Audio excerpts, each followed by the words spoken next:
l'Anthony i la Clara, jugadors de l'X-Buller Team de la Kings i de la Queens League.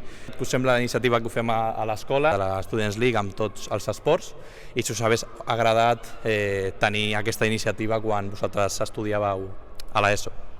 Bueno, pues a mí sí me hubiese gustado mucho porque bueno, es algo que incentiva el deporte y incentiva que se conozcan entre todos en el colegio y sí que me hubiese gustado mucho, la verdad. I tu, Clara?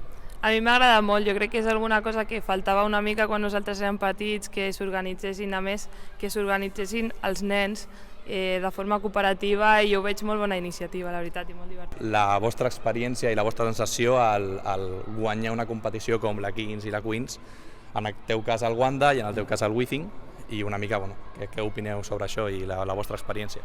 Doncs la veritat que ha sigut una experiència molt divertida i com una locura, no t'esperes mai res del que t'està passant.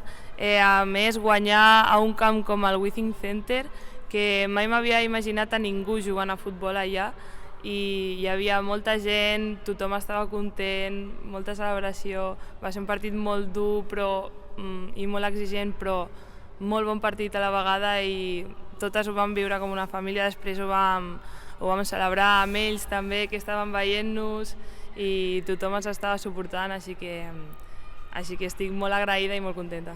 I tu? Bueno, yo fue un sueño jugar en el campo del Atlético de Madrid y ganar ya fue la guinda del pastel, y la verdad es que lo vivimos mucha intensidad, tanto como ella ha dicho con las chicas, con nosotros, como cuando ganaron ellas, nosotros con ellas.